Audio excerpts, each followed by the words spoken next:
Let's go ahead and pass it on over to Steve Flynn, who has some fun Summit County details for us that he is looking to share. Hello, good morning, Steve. How you doing? I'm doing great, Brittany. Good morning to you as well. It has been a wonderful week up here in Summit County with tons of snowfall. It's finally starting to look like winter. From Wednesday through Sunday, resorts saw 13 to 22 inches of snowfall, and then some resorts saw double-digit snowfall on Sunday alone throughout the day. With all of that snow, resorts are opening great terrain like Arapahoe Basin opened up the Beavers last week. Peak Six and Six Chair opened up at Breckenridge.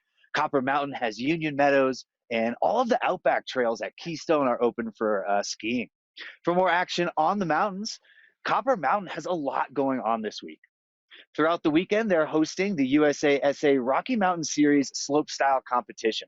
It is open for snowboarders and free skiers of all ages and abilities. Following that, throughout the week, they are doing the US Revolutions Tour. That is Monday, January 22nd through Friday, the 26th. And this event is going to be on the half pipe and in slope style, and it will be of age groups 13 to 19 years old.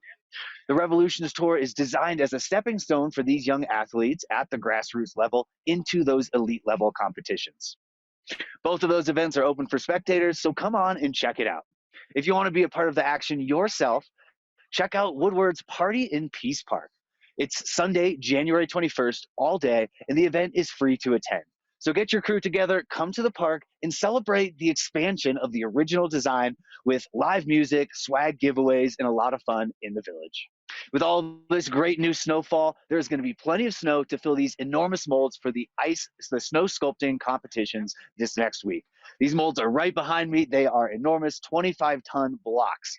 I was able to talk with Melissa Andrews of the Breckenridge Tourism Office a little bit more about this event. Tell me, Melissa, what is going on behind us right now? Okay, we are just a few days away from the International Snow Sculpture Championships in Breckenridge. Behind us, we're building 12 25-ton blocks of snow. These will be carved into intricate works of art next week by 12 teams of sculptors from around the world. We have 10 teams from international locations, including Germany, Mongolia, South Korea, China, Lithuania, Denmark, quite a few, 10 different international teams, and then 2 from the USA, that's Wisconsin, and our home team in Breckenridge. My personal question would be, what is your favorite in the past? Have you seen something that really just stuck out to you last year or years before? Gosh, well, I'm not a judge, so I am allowed to play favorites. And thankfully, everybody who comes to this competition can vote in the People's Choice voting and give their own favorite as well. I'll have to go with Team Breckenridge from last year. They created a massive Uller sculpture honoring the Norse god of snow. And so I've got to give that my vote because obviously we love the snow here in Breck.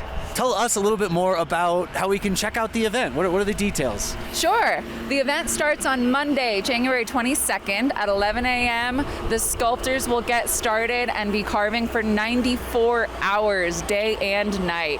And then on the 26th, 9 a.m., sculpting completes. The judges will take their look and decide the winners, and that evening will be the first grand illumination. 4:30 p.m., you'll see the snow sculptures lit up in colorful lights, and you can continue to view them through the 31st. Great news for our local watershed. The Blue River is seeing a restoration. I was just chatting with Vanessa Logsden of the Blue River Watershed Group about their Blue River Habitat Restoration Project. Let's take a look at that chat now. Hey there, Vanessa. Thanks for talking with me today. How are you doing? Great. How are you? I'm doing wonderful. I hear you have a little bit to tell me about our Blue River. Sure. We have an exciting new project, the Blue River Habitat Restoration Project. In 2016, the Blue River lost its gold medal fishing status below the Dillon Dam. The loss of that status reflected a decline in the overall ecosystem health along this stretch of the Blue River, and that affects not just the game species of trout, which that status is based on, but also native fish, aquatic invertebrates, birds, and other organisms that share this habitat. We partnered with Trout Unlimited and CPW to come up with a plan, the Integrated Water Management Plan, to study and determine the issues that were causing this decline in the Blue River and how we could help restore it.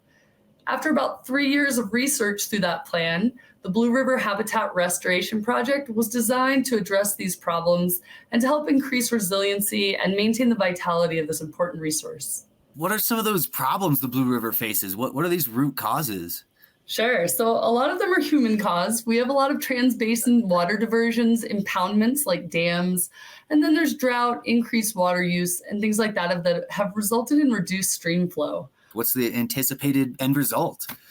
Yeah, definitely. So since the river doesn't get the flow that it used to get, we're going to narrow and deepen the main low water channel. We're also going to work with local county and city governments to help mitigate some of the runoff issues that have happened because of increased development. And then working with Denver Water to correct some of the temperature imbalances that have come because of the Dillon Dam. Water is released from the bottom of that dam, which results in much colder than normal water temperatures for much of the year. The other big part and exciting part of the project is that a lot of the deep pools and boulder habitat that'll be brought in are going to be used to create a multifunctional whitewater play park. So people get to get out there in their surfboards and SUPs and have a little fun in the summers when we do get those slightly higher flows. Well, great. That's good news for us in the community as well as our wildlife. Thanks for all that info. Great to talk to you. Yeah, definitely. And anyone interested in learning more about the project can visit blueriverwatershed.org. That's all the action here in Summit County. Back to you in the studio, Brittany. Fantastic news, Steve. And it looks like the snow has kind of eased up in your area. It looks like you got a lot of powder though, huh, Steve? We sure did. It has definitely eased off, but over the Martin Luther King weekend, it was amazing. I mean, almost 3 feet of snow. On Saturday, there was a ton of wind. Some of those resorts were not able to open up a lot of their terrain. They just had some base lifts going, but it made Sunday even better for us. They were able to open up a lot more, and the wind eased off. We were able to enjoy that snow. It was cool. Oh, fantastic. Well, I'm going to be up that way shredding as well this weekend. So maybe I'll bump into you. And luckily, I'm glad that wind died down because it was definitely very, very chilly. So thank you so much for filling us in, Steve. Great things that you were sharing. And I can't wait to hear what you have for us next time.